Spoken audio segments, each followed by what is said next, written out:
Ceiling stain. Hey everyone, it's your late night storyteller back with a story that's been gnawing at my nerves.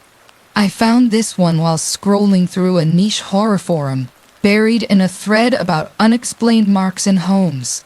A user named Crimson Soul posted about blood-colored footprints on their garage ceiling, moving and vanishing. Always the right shoe, never the left. The post, from 2022, was raw. Panic, doubt, and a creeping dread that hit me hard. I felt their fear, like something was watching from above, and I couldn't shake the urge to dig deeper. I'm sharing this because it's not just a story. It's a warning about what lingers in the spaces we call home. Here's what happened, through the eyes of Riley Carter, as I imagine they'd tell it.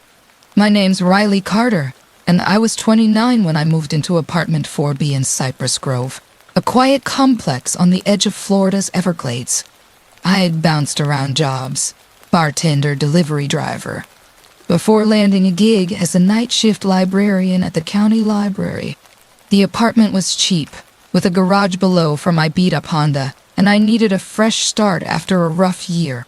My cousin, Mira, back in Barrio Sol, a fishing village in the Philippines where our Lola raised us, sent me texts full of old warnings. Don't sleep with mirrors uncovered. Don't ignore signs in the walls.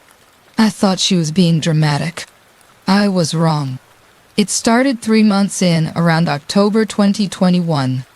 I was in the garage, grabbing my bike for a late shift, when I noticed a footprint on the ceiling, blood red, wet, like someone had dipped their shoe in paint.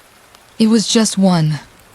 A right foot, no left, pressed into the concrete above my car. My stomach twisted. The ceiling was 10 feet up. No ladder, no way anyone could have reached it. I laughed it off, blamed my anxiety, but the mark stayed, glowing faintly under my phone's flashlight. I felt watched, like eyes were boring down from above.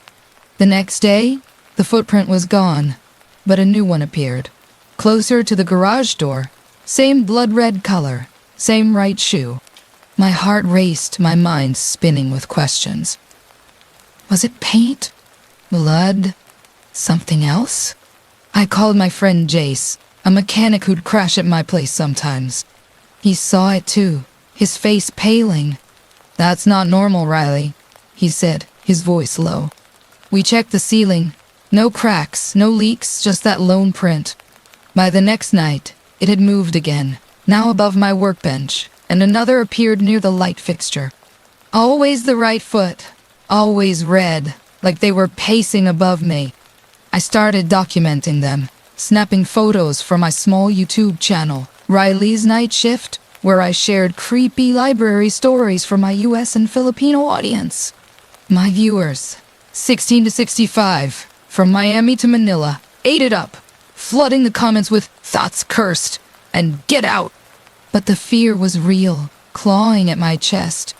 My anxiety, already a beast I fought daily, went into overdrive. I'd lie awake, staring at the apartment's ceiling, wondering if the prints were up there too, hidden in the dark. My thoughts spiraled. Is this real? Am I losing it? A week later, I found a note tucked under my toolbox, written in smudged red ink. You saw me, Riley. My blood ran cold. No one could have gotten in. The garage locked tight, and I lived alone. I checked my old cassette recorder, a habit from anxious nights, hoping to catch something. It recorded my footsteps, my muttering, but also a faint whisper, not mine. You took my step. I froze, remembering a night at 17 in Barrio Sol. I'd wandered to the Pampanga River, found a red stone carved with a footprint, and pocketed it. It felt warm, wrong, so I threw it back. But the water rippled, showing a woman's face eyeless, smiling. I'd buried that memory, never told Mira. The prints multiplied, forming a trail across the ceiling, always moving when I wasn't looking. My recorder caught more, my voice begging, "Leave me alone," from a night I didn't recall. One night, the garage light flickered. and I saw her in the bulb's reflection. A woman in a tattered dress, her right foot bare, her left missing, her eyes black voids. She pointed at the ceiling, where a new print appeared, dripping red. My scream echoed, my viewers hearing it live, my chat exploding. "Who's that? Get out now!" I called Mira, my voice shaking. "Something's in my garage," I said. She went quiet, then whispered, "You took something from the river, didn't you? The lady in the water claims those who touch her mark. She told me a story from Barrio Sol. A fisherman stole a cursed stone, saw footprints on his boat's deck, and vanished. Burn sage," she said, "and cover the mirrors." I tried, but the sage wouldn't light, and the garage's only mirror, a cracked one I found in a drawer, showed her face, not mine, her mouth moving silently. The next night, figures appeared in the garage. Locals from Cypress Grove, fishermen from Barrio Sol, their faces pale, their right shoes stained red. They chanted, a mix of Tagalog and Seminole, their voices pulling at my sanity. The woman stepped from the shadows, holding the stone I'd thrown away, its footprint glowing. "You took my step," she said, her voice a chorus of drowned souls. "Your fear feeds me." The ceiling pulsed, the prints forming a circle above me, dripping red onto my car. My recorder blared, playing my own voice, sobbing, "I'm sorry." From a moment I didn't remember. The mirror showed not me but Mira, then my Lola, then strangers, all bound to her. I grabbed my phone, ripped out the memory card, and threw it into the Everglades from my balcony. "Someone will see," I shouted, but the woman laughed, her eyes countless. "They'll come, like you did." The figures closed in, their shoes leaving red prints on the floor now, the garage filling with warm black water. My anxiety drowned me first, my mind breaking as the tide took me. The ceiling stains the last thing I saw. Back to me, your storyteller. I found Riley's memory card in a thrift store near Okeechobee, tucked in a box of old tech. I played it, heard their voice, her voice, the chant. Since then, I've seen red footprints in my dreams, felt eyes in every shadow. I uploaded the audio to my channel, and it went viral. Viewers from Tampa to Barrio Sol saying they see prints now, always the right foot.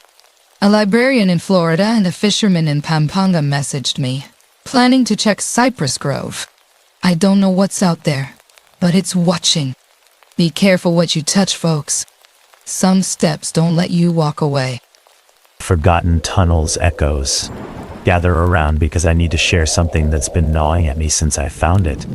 I was poking around in an old urban exploration forum, one of those dark corners of the internet where thrill seekers swap stories about abandoned places. That's where I stumbled across a post by someone called Tunnel Wraith. Their words were frantic, like they were desperate to get the story out before it consumed them. It was about exploring forgotten maintenance tunnels under a city, and what they found there wasn't just decay. It was something alive, something evil. Reading it felt like a punch to the gut, my heart racing with every sentence. I've got to tell you this because it's too heavy to keep to myself. It's not just a story, it's a warning, and it's going to haunt you like it's haunting me. This is about Jacob Reed, a guy who thought he could outrun his problems by diving into the dark of abandoned tunnels. But something found him down there. Small, gargoyle-like creatures that didn't just scare him. They knew him, his pain, his shame. It started with whispers in the dark, but it became so much more. I felt his terror, his helplessness, like it was my own. I'm sharing this because I can't shake the image of those things skittering in the shadows, and I don't think you'll be able to either. I thought the tunnels would be my escape. My life was falling apart, jobless, broke, kicked out of my apartment after a fight with my girlfriend Mia. I moved back in with my mom, her small house in a crumbling industrial town feeling like a cage for my failures. Urban exploration was my way out, a rush to drown the noise in my head. I'd always loved abandoned places, the way they held secrets in their decay. When I heard about the old maintenance tunnels under the city, forgotten since the factory shut down, I couldn't resist. I thought I'd find adventure, maybe even myself. Instead, I found them, and they've never let me go. The tunnels were buried beneath the city's east side, accessible through a rusted grate in an overgrown lot. I went alone, my flashlight cutting through the dark, my backpack heavy with water and a camera. The air was thick, damp, smelling of mold and metal. The walls were concrete, cracked and weeping, covered in faded graffiti that looked like warnings. I felt a thrill, but also a knot in my stomach, like I'd stepped somewhere I wasn't supposed to be. My anxiety, always simmering, spiked, but I pushed it down. I was here to prove something, to myself, to Mia, to the world that kept spitting me out. I wandered deeper, the tunnels branching like veins, the silence broken only by dripping water and my own footsteps. Then I heard it, a faint skittering like claws on stone. I froze, my heart pounding, my flashlight sweeping the dark. Nothing, just shadows dancing on the walls. I told myself it was rats, but my skin crawled, like something was watching me. I felt small, exposed, like the tunnels knew my name and didn't like me there. That night, back at Mom's, I couldn't sleep. My mind kept replaying the tunnels, the skittering sound, the way the dark seemed to breathe. When I finally drifted off, I had a dream. I was hovering above my body, watching myself sleep on Mom's lumpy couch. The room was wrong. Too dark, too cold, the air heavy with something foul. Then I saw them. Small, gargoyle-like creatures, no taller than a foot, scuttling around the house. Their skin was gray, cracked like old stone, with glowing yellow eyes and jagged teeth. They moved fast, leaping onto the couch, their bony claws digging into the cushions. One climbed onto my chest, its face inches from mine, whispering fast, indecipherable sounds into my ear. I couldn't move, my body locked in place, a scream trapped in my throat. The creature's whispers weren't just noise, they were hate, pure and murderous, like every bad thought I'd ever had turned into a voice. I felt evil, real evil, pressing down on me, stripping away my courage, my hope. I focused on moving my finger, just one finger, pouring every ounce of will into it. Finally it twitched, and the creature hissed, vanishing as I jolted awake, gasping, my heart racing like I'd run a marathon. The house was quiet, but I felt violated, like something had crawled inside my soul. The dreams kept coming, every night, the creatures growing bolder. They didn't just whisper now, they mocked, their voices weaving into my thoughts, calling me Jacob in a way that made my skin crawl. I started seeing them in the waking world, too. Flashes of gray in the corner of my eye, skittering in the shadows of Mom's basement. My anxiety was a constant scream, my mind fracturing. Was I losing it? I'd always feared my head wasn't right, that my overthinking would break me. Now it felt like it was happening, like the creatures were my madness made real. I tried talking to Mom, but she didn't get it. We'd never been close. She thought my problems were my fault, my attitude pushing everyone away. When I told her about the creatures, she looked at me like I was broken, her eyes full of pity and fear. "You're just stressed, Jacob," she said, but her voice shook, like she was hiding something. It made me feel worse, like I was a burden, a failure who couldn't even handle a dream. The creatures laughed, their whispers louder in her silence. I went back to the tunnels, desperate for answers. I don't know why. Maybe I thought facing them would make them stop. I found something new this time. A chamber, deeper than I'd gone before. Its walls carved with symbols that looked like the creatures, gargoyles, twisted and wrong. In the center was a pile of bones, small and brittle, like they belonged to something not quite human. My stomach churned, but I couldn't look away.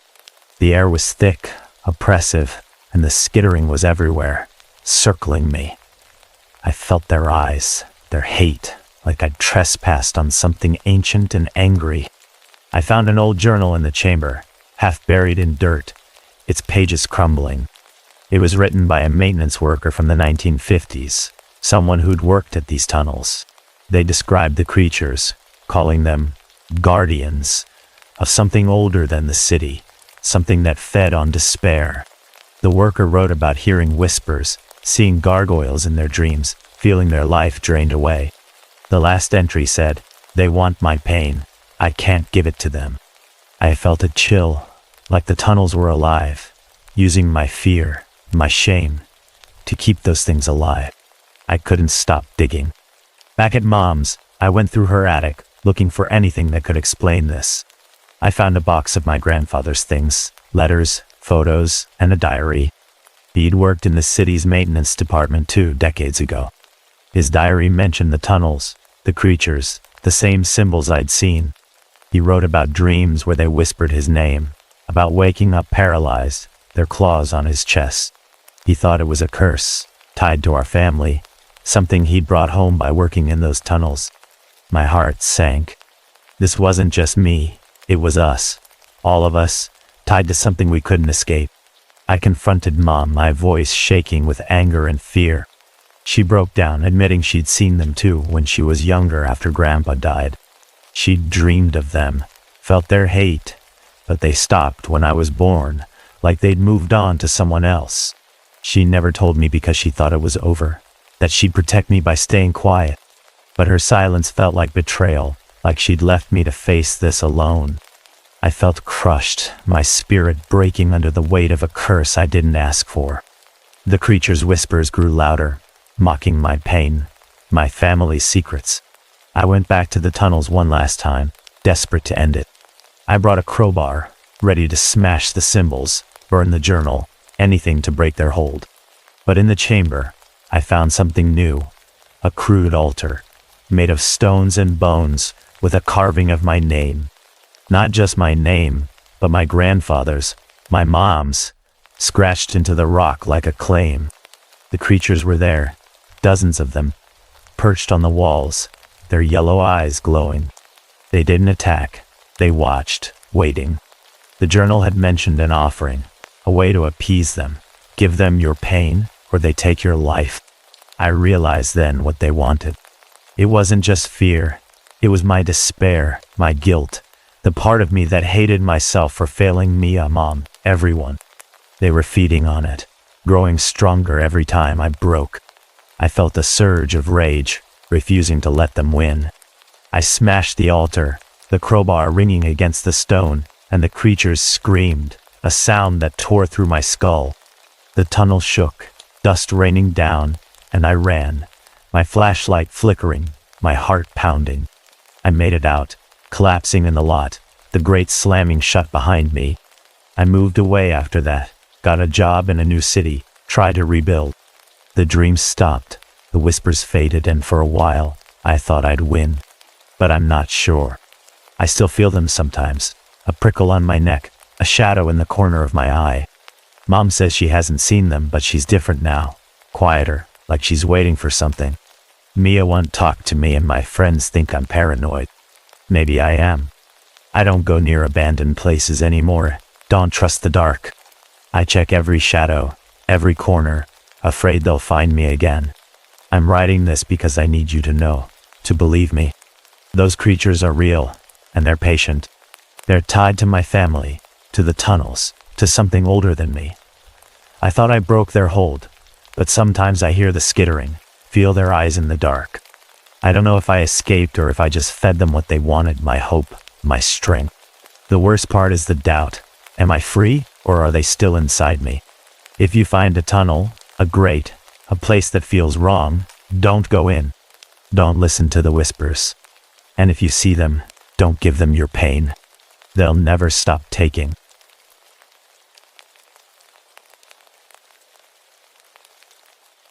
Keeper's Echo. Hey, everyone, it's me again, your late-night storyteller. Pull the blankets close, dim the lights, and let's dive into something that still keeps me awake. This story isn't one I found in a book or on some forum. It's personal, something I stumbled into while chasing a lead for my channel.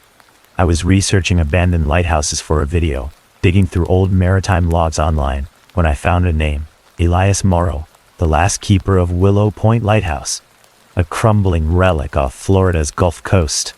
His story, pieced together from grainy records and a cryptic Reddit thread, hit me hard. Fear, guilt, and a sense of being watched that I couldn't shake. I'm sharing this because it's more than a tale. It's a warning. Here's what happened through Elias's eyes as I imagine he'd tell it. My name is Elias Morrow, and I was 42 when I took the job at Willow Point Lighthouse in 2007. I'd spent years as a long-haul trucker, driving through the night across Florida, Georgia, and beyond. But the road wore me down, schizophrenia creeping in, voices whispering from the static of my CB radio. The lighthouse gig promised solitude, a chance to quiet the noise in my head. It stood on a jagged spit of land, surrounded by mangroves and the Gulf's endless churn, a place where even the stars felt too close.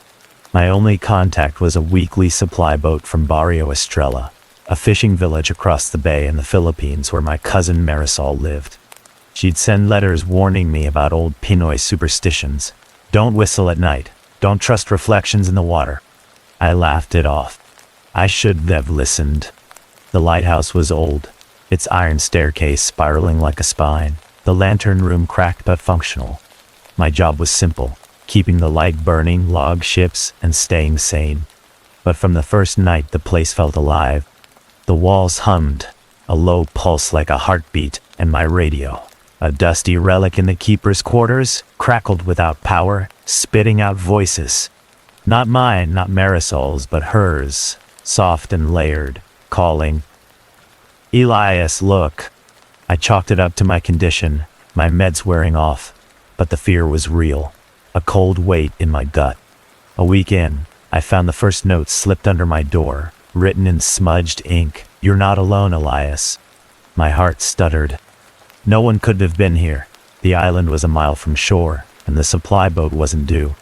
I searched the tower, the rocky shore, the mangroves, but found nothing but a cracked hand mirror half buried in the sand.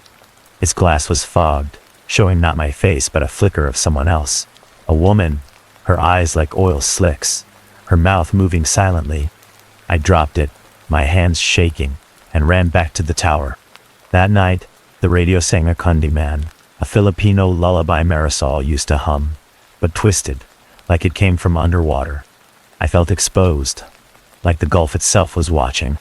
My anxiety spiraled, the voices in my head blending with the radios. I stopped sleeping, my thoughts a tangle of dread and doubt. Was this real, or was I breaking? I started recording myself on an old cassette player, hoping to prove I wasn't crazy. The tapes caught my voice, my footsteps, but also hers, whispering, "You took something, Elias." I hadn't taken anything, but guilt gnawed at me, a memory from my trucking days. A night in 2003, stopping by a swamp near Willow Creek, finding a carved stone idol in the mud. It burned my palm, and I threw it into the water, its eyes, too human, haunting me. I'd never told anyone, not even Marisol. By the third week, the notes grew worse. "You owe her, Elias. Look in the water." They appeared inside now, on my bed, in my logbook, even taped to the lantern glass. I boarded the windows, but the hum grew louder, vibrating my bones. One night, my cassette player turned on by itself, playing not my voice but a man's, sobbing. I didn't mean to see her. I recognized it, my own voice, from a night I didn't remember, like the tape had stolen a piece of me. My reflection in the lantern glass shifted, showing not me but the woman, her face closer, her hands pressing against the inside of the glass. I screamed, smashing the mirror I'd found, but its shards reflected her still, her eyes in every fragment. I called Marisol on the satellite phone, my voice cracking. "Something's here," I told her. She went quiet, then said, "You saw the lady in the water, didn't you? She binds you if you meet her gaze." She told me a story from Barrio Estrella. A fisherman who found a cursed amulet in the Pampanga River saw a woman's face in the water and vanished. "Burn sage," she said, "and don't look at the Gulf." But the sage wouldn't be light, and the Gulf's waves sang my name. The supply boat came late, the driver, a grizzled Pinoy named Carlo, acting strange. His eyes were glassy, and he handed me a package without a word. Inside was a photo of me, standing on the shore, taken from the water. My stomach dropped. "Who gave you this?" I demanded, but Carlo just stared, muttering, "She sees you, Elias." He left, and I saw figures in the mangroves, locals from Barrio Estrella, truckers I'd known, their faces pale, their hands clutching nets that dripped black water. They chanted, a mix of Tagalog and Seminole, pulling at my mind like a tide. That night, the lighthouse shook, the lantern flickering. I climbed to the top, my heart pounding, and found the woman there. Not a reflection, but real, her dress wet, her skin like moonlit coral. She held the idol I'd thrown away years ago, its eyes glowing. You took my gaze, she said, her voice a chorus of drowned souls. Now you're mine. The lantern glass showed not the Gulf, but Barrio Estrella's river, Willow Creek's swamp, both waters merging, filled with faces, Marisol, Carlo, strangers all bound to her. I ran, but the staircase spiraled endlessly, the walls closing in. My cassette player blared, now a chorus of my own voice, begging, "Let me go!" The figures from the mangroves waited below, their nets ready. The woman followed, her footsteps wet, her mirror showing my face aging, decaying, becoming hers. Your curiosity, she said, your guilt, it feeds me. I remember every wrong turn, ignoring the idol's burn, dismissing Marisol's warnings, chasing solitude to escape my mind. Each choice had led me here. The water rose, flooding the tower, warm and alive. I grabbed the cassette, ripping out the tape and threw it into the gulf, hoping someone would hear. The woman laughed, her eyes countless. They'll come, she said, like you did. The figures sang, their nets tightening, as the gulf swallowed me, my screams lost in her hum. Back to me, your storyteller. I found Elias's cassette in a thrift shop in Miami, tangled in a box of junk from a Barrio Estrella estate sale. I played it, expecting nothing, but heard his voice, her voice, the chant. I've been dreaming of water ever since, seeing eyes in every reflection. I uploaded the audio to my channel, and it went viral. Viewers in Manila, Tampa, everywhere, saying they hear the hum now. A fisherman in Pampanga and a hiker in Okeechobee messaged me, planning trips to Willow Point. I don't know what's out there, but I feel like watching it. Be careful what you chase, folks. Some stories don't let you go. Long haul shadow. Listen, I need to get this off my chest because it's been haunting me since I found it. I was digging through an obscure horror forum, one of those late-night rabbit holes where people share stories too raw to be fiction. That's where I found a post by someone called Midnight Trucker, spilling their guts about a night shift driving a long-haul rig. It wasn't just a creepy road tale. It was something deeper, something that crawled into their head and stayed there. The way they wrote it, shaky and desperate, made my heart pound. I felt their fear, their shame, like it was mine. I'm sharing this because I can't keep it to myself. It's too heavy, too dark. You're going to feel it too, and I'm warning you now. It'll stick with you. This is about Vikram Patel, a young Indian immigrant chasing the American dream as a truck driver, only to find something waiting for him on a lonely highway. It started with a whisper in the dark, but it became a nightmare that knew his name, his pain, his past. The first chilling moment came when he saw her, a figure in his cab, watching him with eyes that weren't human. Reading his story broke something in me, and I'm telling you now because it's more than a ghost story. It's a warning about what happens when your dreams turn against you. I thought the open road would set me free. Back home in India, I dreamed of America, a place where hard work could make you somebody. But after a year here, I was barely scraping by, working odd jobs, dodging my landlord's calls. When I got my commercial driver's license and a gig hauling freight across the Midwest, it felt like a lifeline. Long hours, empty highways, just me and my rig. I could handle the loneliness, the exhaustion. I'd handled worse leaving my family, failing my sister Anika by not sending money home like I promised. But the road wasn't an escape. It was a trap, and something was waiting for me out there, something that knew every crack in my soul. My first week on the job, I was driving through Iowa, the highway stretching into a black void under a moonless sky. The cab was my world, cramped, smelling of diesel and stale coffee, the radio crackling with static. I was tired, my eyes burning, my anxiety gnawing at me. I'd always been an overthinker, haunted by guilt over Annika, over every promise I'd broken. Around 2 a.m. I heard it, a whisper, soft but clear, saying Vikram. It came from the passenger seat, but I was alone. My heart lurched, my hands gripping the wheel. I checked the mirrors, the road, the empty seat. Nothing. Just the hum of the engine and my own ragged breathing. I told myself it was fatigue, maybe my mind playing tricks. I'd read about truckers hallucinating on long hauls, seeing shadows that weren't there. But my skin crawled, and the cab felt too small, like something was sitting just out of sight. I turned up the radio, blasting static to drown out my thoughts, but the whisper lingered in my head, sharp and personal. I felt exposed, like the road itself was watching me, judging me for every failure I carried. 3 nights later, it got worse. I was on a stretch of Highway 80, miles from anywhere, when I felt it, a weight like someone was in the cab with me. My chest tightened, my anxiety spiking, but I kept my eyes on the road. Then I saw her, reflected in the windshield. A woman, small and hunched, sitting in the passenger seat. Her skin was gray, cracked like old leather, her eyes black voids that sucked in the light. Her hair was thin, brittle, hanging like cobwebs, and her fingers were long, claw-like, with jagged nails. She didn't move, just stared at me. Her gaze heavy with hate, like she knew every mistake I'd ever made. I froze, my breath catching, unable to look away. My body felt locked, like in sleep paralysis, though I was wide awake. The truck swerved, tires screeching, and I snapped out of it, pulling over to the shoulder.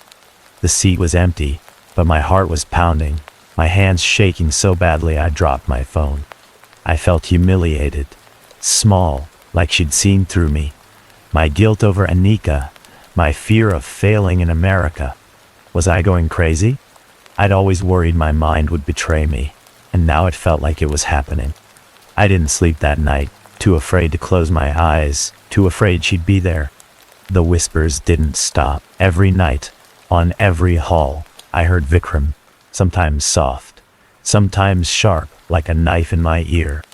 I started seeing her in flashes, in the rear-view mirror, in the shadows of rest stops, always watching.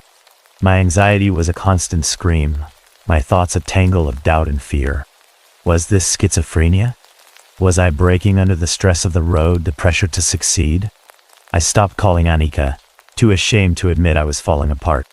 The guilt was crushing, like I was letting her down all over again, just like when I left home promising to make her proud.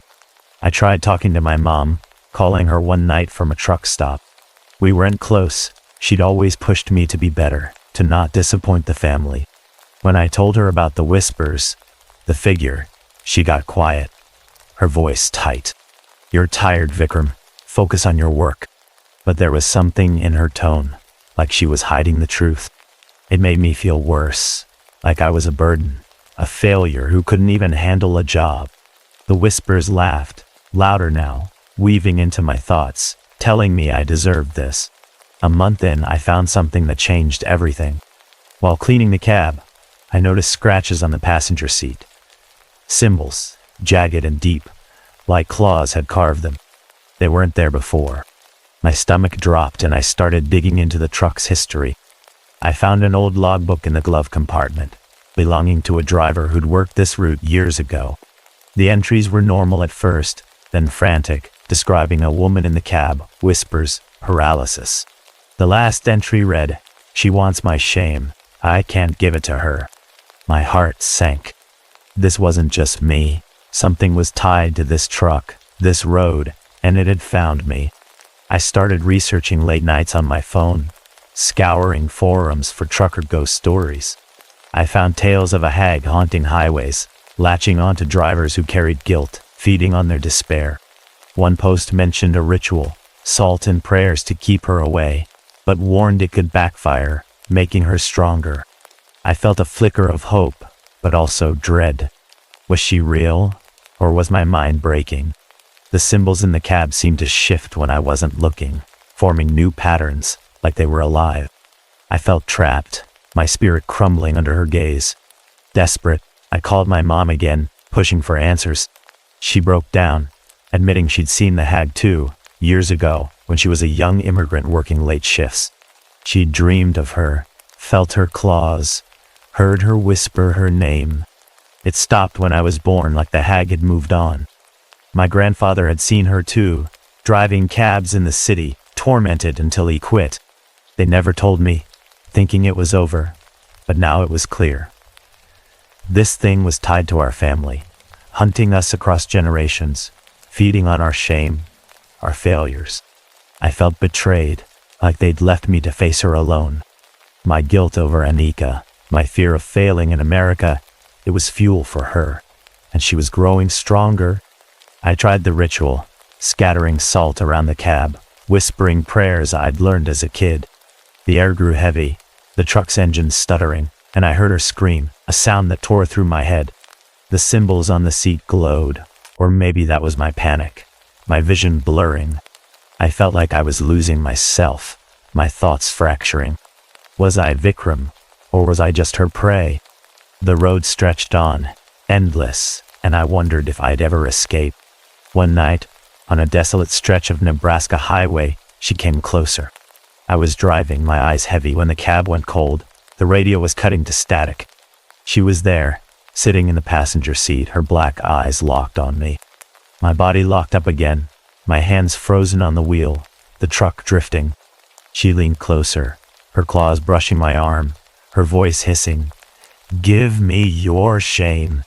I saw flashes of my life, Anika's disappointed face, my mom's sighs, my own reflection warped and broken. She was taking it, my hope, my dream of America, leaving me hollow. Then I saw the symbols on the seat, glowing brighter, forming my name. Not just mine, my mom's, my grandfather's, etched like a claim. I realized she wasn't just after me. She was after all of us. Our family's pain, our immigrant struggles. I snapped out of it, swerving the truck, screaming prayers until my voice gave out. The hag vanished, but I felt her inside me, a weight in my chest, like she'd taken a piece of my soul.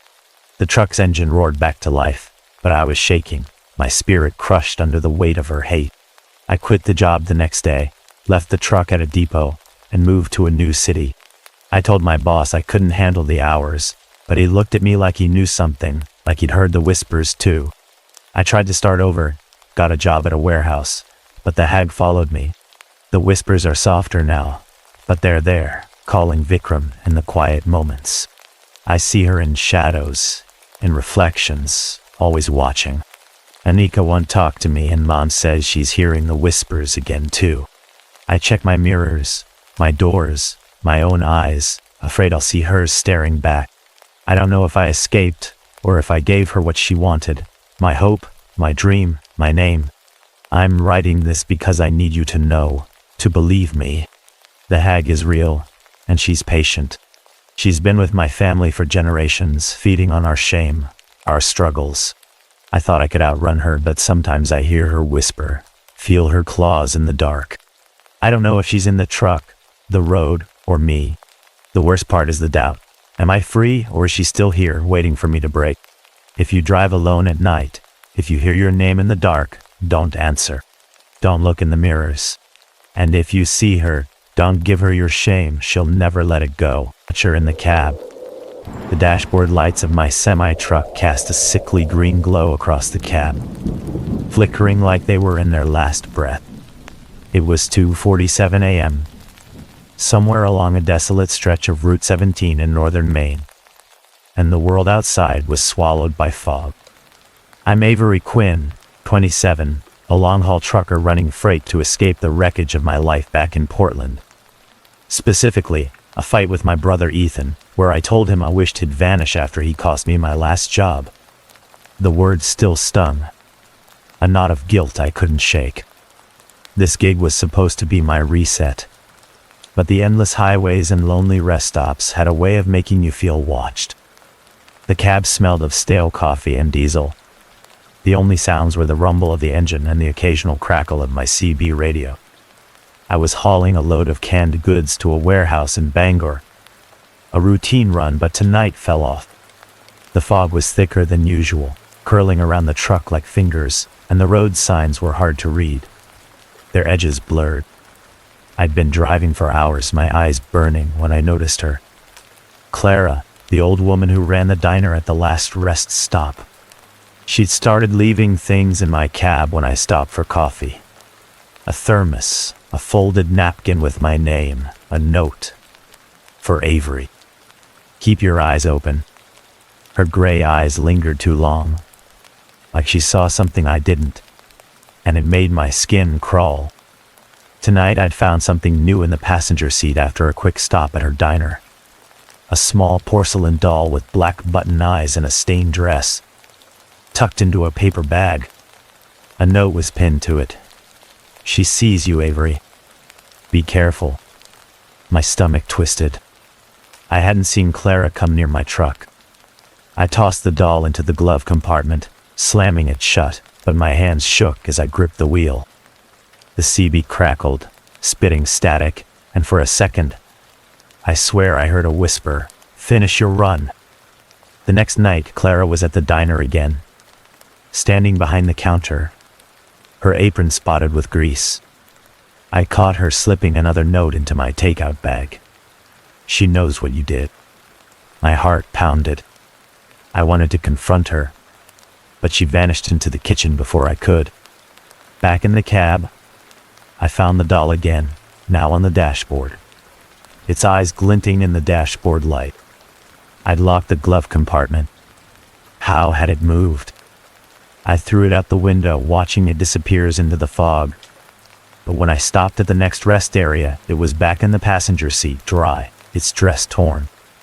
I radioed Jamie, a night shift dispatcher I'd gotten friendly with. "Clara's freaking me out," I said, my voice tight. "She keeps leaving me this creepy doll and weird notes." Jamie's voice crackled through. "That old lady? She's been at that diner forever. Locals say she's tied to some old story. A trucker who died on Route 17 in the 70s. Hit a kid and kept driving. They call her spirit the Watcher in the Fog, and say it haunts drivers with secrets. You got any, Avery?" "Funny," I muttered, but my chest tightened. I hadn't told Jamie about Ethan, how I'd blamed him for getting me fired, how I'd cut him off, or how I'd started hearing things, my name, whispered in the static of the CB, or a faint hum, like a voice under the engine's roar. I told myself it was the long hours, the isolation messing with my head. But the doll, the notes, they were too real. A week later, the news hit. A trucker, Mike, had gone missing on Route 17. His rig was found abandoned at a rest stop, keys in the ignition, no sign of him. Sheriff Vega called on the CB, asking drivers to keep an eye out. Search and rescue teams were combing the woods along the highway, and they needed volunteers. I signed up, thinking it might distract me from the creeping dread. The woods were a maze of twisted pines, the fog heavy with the smell of damp earth and something sour, like rot. During the search, I stuck close to Jamie, who'd driven out to help. Our flashlights barely cut through the fog, and the trees seemed to lean in, their branches like claws. I found a small marker half buried near a ditch, in memory of those lost on the road. My breath caught. Route 17 had historical crashes, disappearances, never fully explained. Jamie whispered, "They say the Watcher goes after drivers who've done wrong. You sure you're clean, Avery?"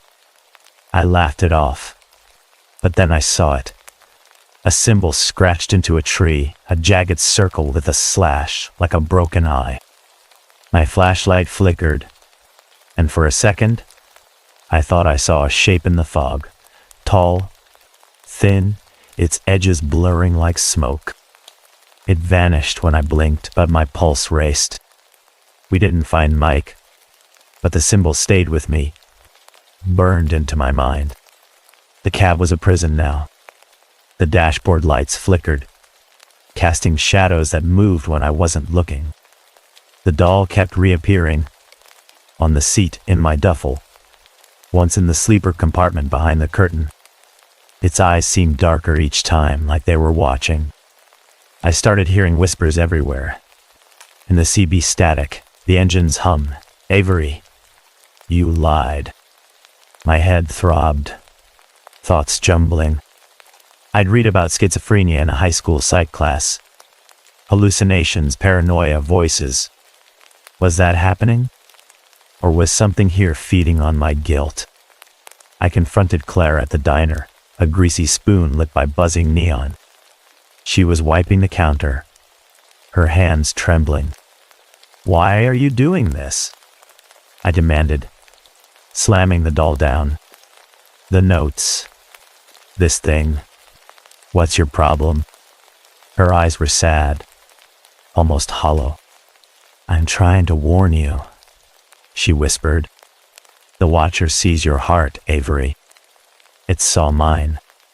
I lost someone too. Lost who? I snapped, but she just handed me an old photo, a young boy, maybe 12, smiling by a truck. My son, she said, then walked away. My head spun, a dull ache spreading. Was I imagining this? The nocebo effect, maybe? My fear of making it real? But the doll was solid, its dress damp, like it had been pulled from a puddle. The search for Mike continued, and I kept volunteering, desperate to escape the cab. The woods were a nightmare at night, the fog choking, the ground soft like it might give way. I found another symbol, carved into a rock near a stream, and nearby, a rusted thermos with the broken eye mark. It felt warm, like it had been held. I heard a whisper, Avery, and spun, but no one was there. The fog thickened, and I saw him. Mike, standing in a clearing, his eyes too wide, too black. He opened his mouth, and a voice that wasn't his said, You judged him. You'll judge yourself. I ran, tripping over roots, my breath ragged. When I found the search party, they said I'd been gone 10 minutes, but it felt like hours. They hadn't seen Mike. Sheriff Vega pulled me aside. You okay, Quinn?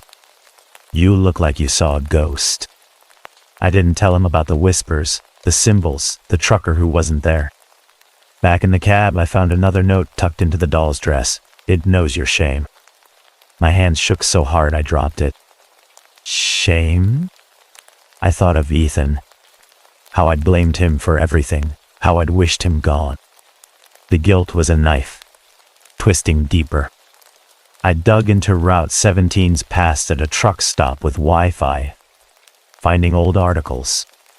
In 1974, a trucker had hit a kid on this road and kept driving.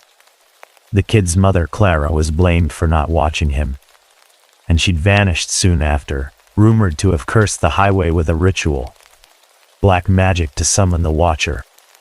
But Clara was here now, leaving me gifts. Was she a ghost? A hallucination? Or something worse? The doll was on the dashboard again, its dress wet, like it had been in the rain. A new note was pinned to it. You can't run. I heard Ethan's voice in the CB static. You said you wished I was gone. I hadn't spoken to him in months, but the guilt was crushing, making the whispers louder. The cab grew cold. The air was heavy with that sour, rotting smell. Jamie noticed my paranoia over the radio. Avery, you're scaring me, she said, her voice soft. You're hearing things, seeing things. Maybe it's the road, the hours, or, your head. She didn't say schizophrenia, but I felt it. I'd been Googling symptoms, hallucinations, voices, paranoia. Was this the nocebo effect? My fear of making it real? Or was the Watcher using my guilt to get inside me? I found a stray dog at a rest stop, a mangy thing with yellow eyes that growled at the doll. I named it Scout, hoping it would keep me grounded. But Scout wouldn't come near the passenger seat, hackles raised, staring at something I couldn't see. That night, the doll was in the sleeper compartment, its eyes frosted over. A note read, "It binds to those who hurt." I threw it out again, but it was back by morning, dry, its eyes blacker than ever. The final search for Mike was a nightmare. The woods along Route 17 were a fog-choked labyrinth. The symbols everywhere, on trees, rocks, even the ground, glowing faintly. Scout came with me, whining, his tail tucked. My flashlight died and my phone glitched, the screen flashing that broken eye mark. I heard my name over and over, from the fog, the trees, the road. In a clearing, I saw him, Mike or something, wearing his face. His mouth opened, a chorus of voices spilling out. "You judged him. You lied. You hurt him." The Watcher emerged, a shadow too tall, too thin, its edges dissolving into the fog. Its eyes were fractured, like the symbol, and it reached into me, pulling out memories. Ethan's tears, Mom's broken voice, my own screams. I saw Clara, holding a thermos, her face sad. "I just wanted to warn you." I swung at the Watcher with a tire iron, but it was air, nothing. The visions grew. Ethan, alone. Mom collapsing, Clara, her hands stained with ink or blood. Then the truth, Clara had died days ago. Found at the diner with a thermos and a note, for Avery. You reminded me of him. Her son, killed on Route 17, blamed for her grief. She'd seen him in me, tried to save me. I stumbled out of the woods at dawn.